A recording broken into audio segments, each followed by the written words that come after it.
चलिए आगे बढ़ेंगे। कर्नाटक रियासती वक्फ बोर्ड के अफसरों को एक बड़ी कामयाबी मिली है। वक्फ अफसरों ने भर वक्त कार्रवाई करते हुए करोड़ों रुपए की वक्फ जमीन को अपनी तहवील में ले लिया है।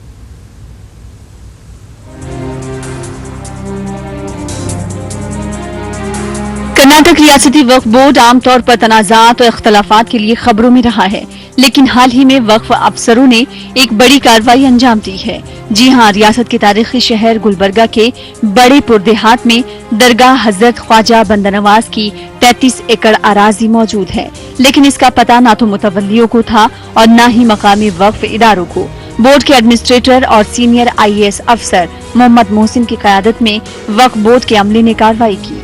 चंद दिनों की कोशिश के बाद करोड़ों रुपए की ये वक्फ जमीन अब वक्फ बोर्ड के तहवील में आ चुकी है। देखिए, गुज़श्ता महीने में खुद गुलबर्गा गया था और हमारे असिस्टेंट कमिश्नर की वक्फ अफसर सबसे बात हुई थी।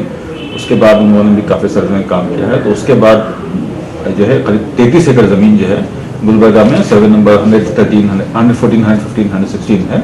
उसमें 33 एकड़ जो है गुलबर्गा टाउन के अंदर में बड़ेपुर जो विलेज कहलाता है, जो गुलबर्गा शहर का एक हिस्सा है, उसमें 33 एकड़ जो है वो हमारे वक्फ बोर्ड के कंट्रोल में आई है। जो वहाँ पर के लोगों के मुतवल्ली को भी पता नहीं थी कि ये जमीन जो है वो मोहम्मद मोहसिन ने तमाम वक्फ इदारों, वक्फ कमेटियों और मुतवल्लियों से अपील की है कि वो जल्द से जल्द वक्फ जायदादों के रिकॉर्ड को अपडेट करें।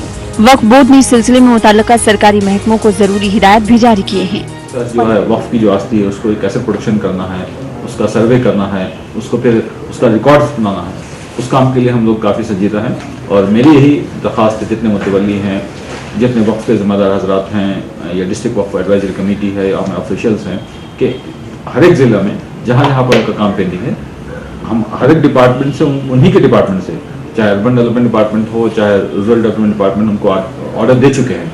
अब उनमें कोई जो है उज़्र नहीं है कि हाँ ये फलाने आदमी कॉपरेट नहीं कर रहा है, तो इससे जो है वो काफ़ी काम अच्छा हो जाएगा। कर्नाटक वक्फ बोर्ड के एडमिनिस्ट्रेटर ने कहा है कि वक्फ बोर्ड ने तमाम औकाफी इदारों के लिए मॉडल बाईलाई तैयार किया है। अगर किसी इदारे ने अपना बाईलाई तैयार नहीं किया है तो बोर्ड का बाईलाई नाफिजुल अमल समझा जाएगा। ETV न्यूज के लिए बेंगलुरु से रऊफ अहमद हल्लुर की रिपोर्ट। मार्च के महीने में